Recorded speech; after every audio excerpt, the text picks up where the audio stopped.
What's going on, everyone? So have no fear, the Lakers core is still here. It's a beautiful thing. The Los Angeles Lakers were able to keep everybody intact, at least the core pieces, the important pieces, I guess, from last season. Jared Vanderbilt's still around, and he is working hard on that corner three. There's videos and images of him working in the gym, in the lab, ever since he was opted in, kept by the Lakers. And since then, the Lakers have had quite the offseason. It has been a just fun display to watch. Rob Pelinka is absolutely cooking and just putting on a masterclass on free agency. We're seeing so many players just get ridiculously overpaid, which is very likely going to come back to haunt a lot of those teams with the new CBA. And the Lakers were able to get everybody on reasonable deals. Even the core guys, they were able to get on reasonable deals. Austin Reeves, they just re-signed to the max that they were able to give him, which is 4 years, $56 million. That is great. That is great value for the Lakers and gives the Lakers so much flexibility going forward, which is another thing the Lakers were able to maintain, right? They not only were able to really just add such a deep roster and just upgrade in numerous ways, but on top of that, they were able to get everybody on reasonable deals that give them flexibility for the future, right? They locked the guys that they really like in long term, right? So you got D'Angelo Russell, you got Austin Reeves, Rui Hachimura, you have Gabe Vincent, right? He signed a 3-year deal. And then even the other guys that the Lakers did sign, they have flexibility with them as well. If it works out, you bring them back. If not, then you have the opportunity to just let them go and free up cap space and get those core pieces again, especially when free agency next season is just loaded. That has actually a really good free agency. Not to mention LeBron could opt out and clear up some cap space. So the Lakers are in a great spot. They re-signed D'Angelo Russell today and Austin Reeves. Nobody gave Austin Reeves a max, which is good. That means the Lakers' tactics worked of like, hey, don't offer him a max because we're just going to match it and you're just going to waste that money. It's not like they lose that money, but it gets held up until something else happens. So you saw the Lakers say, hey, like, don't do this, and teams didn't do it, and Austin Reeves just said, okay. Like, Austin Reeves could have drawn it out a little bit and just see, like, would the Spurs make that play or something, but ultimately, he agreed to sign this deal, and the Lakers gave him the full amount of money that they were capable of giving. They also signed Rui Hachimura to a very reasonable deal. He's making about $17 million a year. I would have liked around $15 million, but why split hairs? Why even risk it? And then D'Lo, the Lakers got D'Lo for $18.5 million roughly the next 2 years. So that is good value. I thought he was 18 to 20 million. I said that even when we traded for him, that he was an 18 to 20 million player. And that's what the Lakers got. They got everybody at their true value, didn't overpay anybody, even the new acquisitions. And you look at the Lakers roster, and it is ridiculous. Come on, look at this roster.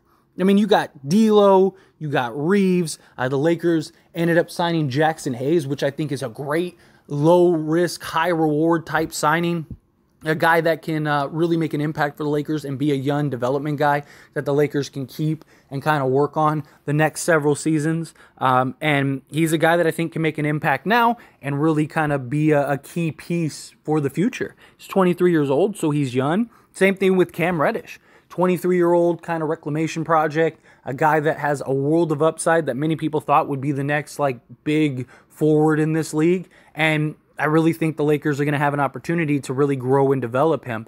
And that's on top of Max Christie. That's on top of, which I don't even have on the screen right now, because very likely they'll spend a lot of time in the G League. But even Shafino and Maxwell Lewis, like those two guys, those two guys have a lot of potential and could be a big integral part for the Lakers going forward. Max Christie, we'll see how much he plays. But with this roster, there's no reason anyone should be playing more than 30 minutes a game on a regular basis. Now, obviously, like, you know, if a game is tight and Lakers have an opportunity to win and, you know, the starters are at like 28 minutes, you're not going to say, oh, no, we want to keep everybody under 30 minutes. No, you go and try to win that game. But for the most part, it should be a well-balanced attack night in and night out. You got a ton of size. The Lakers are big, man. They got several forwards that can play multiple positions and have tons of switchability.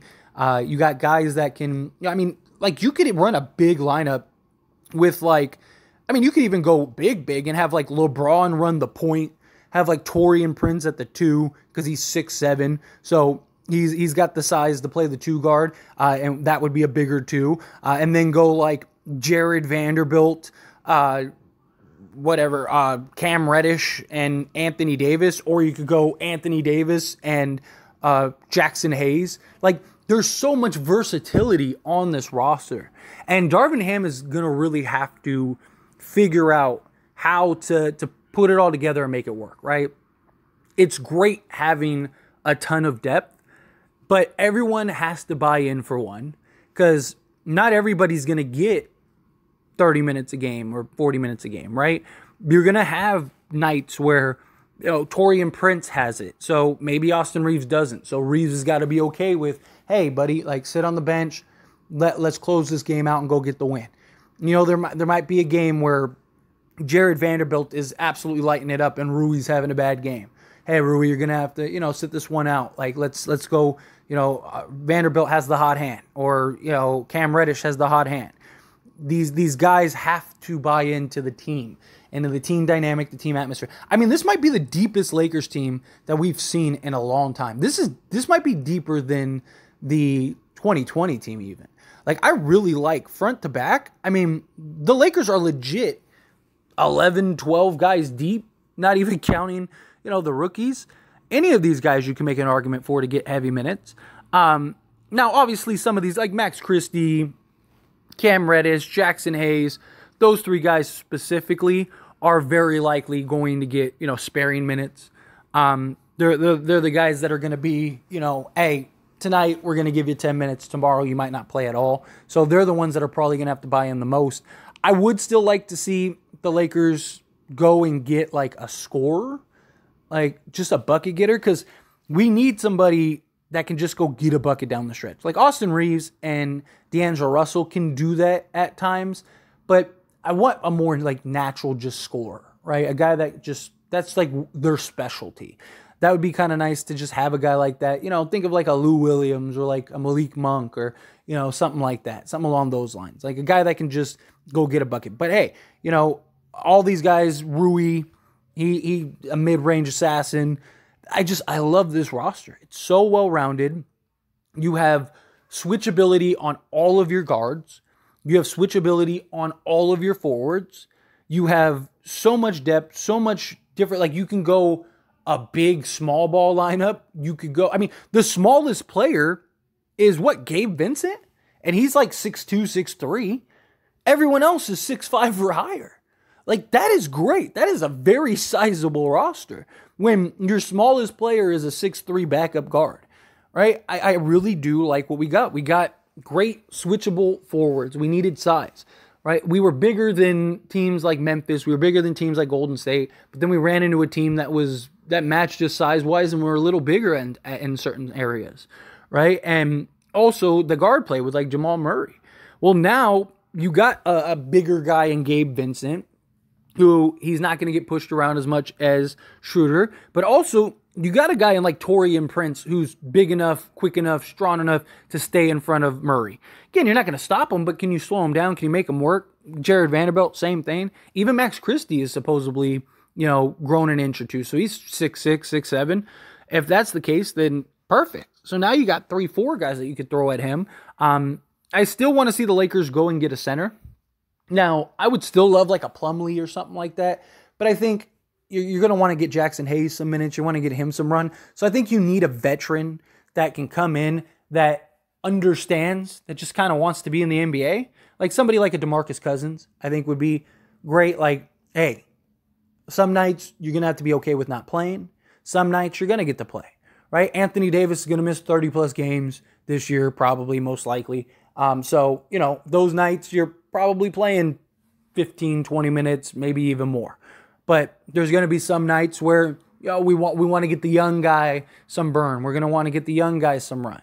You know, there will be some nights where you play 5 minutes, you play 10 minutes, you play 30 minutes. And I think you need somebody that's okay with that, but I think you need that veteran for the playoffs, right? Like, would you rather trust like a DeMarcus Cousins, assuming he could stay healthy, but say like a DeMarcus, would you trust DeMarcus Cousins to guard Jokic and try to bang with him and slow him down?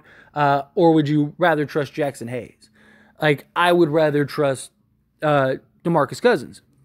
Has the experience, has the size, he's tough, hard-nosed, and it doesn't even necessarily have to be DeMarcus Cousins, just like a center period. I know some people want Dwight Howard, but I'm a little weary about that.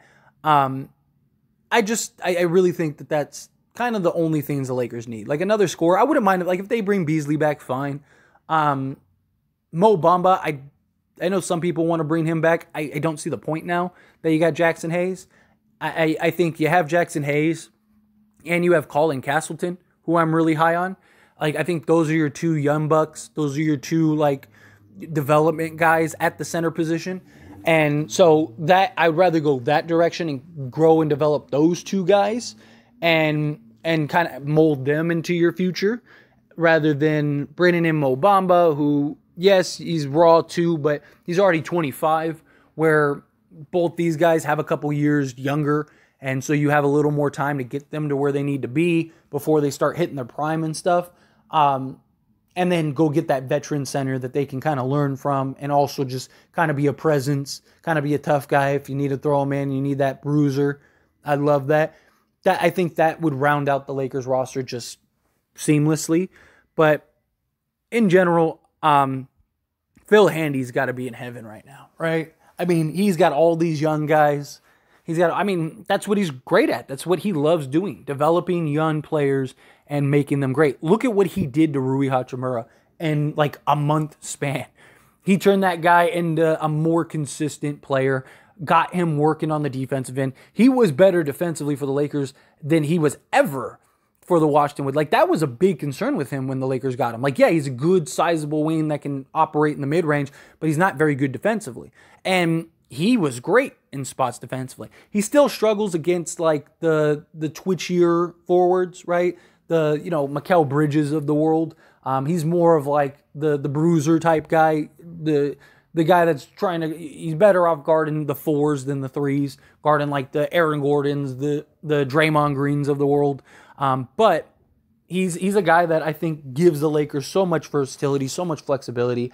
And look, Phil Handy, he's got to be just salivating right now. He's got to be just licking his chops going, man, like look at all this young talent. The Lakers had an amazing draft and then followed that up with an amazing free agency. In my opinion, the Lakers won the free agency. And that some people might look at that as like a biasness because, I am a Laker channel and I'm a Laker fan. But again, it's when you look at the full picture, I don't know how anybody comes away with going, the Lakers didn't win this offseason. Yes, did more talented players go to other teams? Sure. But it's not just about that. We've seen super teams and teams that have ridiculous talent and it just doesn't work. It's about more than that. What is the fit with these guys? Everybody the Lakers got, I believe, will fit seamlessly. On top of fit, how much did you pay for these guys? What is the value compared to their skill sets? Right? Again, we saw so many people get just ridiculously overpaid. The Lakers didn't do that. Lakers kept everybody and re-signed guys and brought guys in at either below or at market value. Beautiful, right? Like the Lakers, in my opinion, are the deepest team in the league now. And I don't think there's much debate. Like what other team has legit 11 guys, 10 guys that you could make an argument for that to be starting on pretty much any team? Right? I mean, Gabe Vincent, who's going to be our backup point guard, was the starting point guard on the Miami Heat finals team. Like, legit, like the Lakers are real. And I'm excited for the season. I really am. But anyway, as always, this is a discussion, so I pass the question on to you. Let me know your thoughts and opinions down in the comments below. Do you agree with me? Disagree with me? How do you feel? Whatever your thoughts are, let me know. Love to hear it.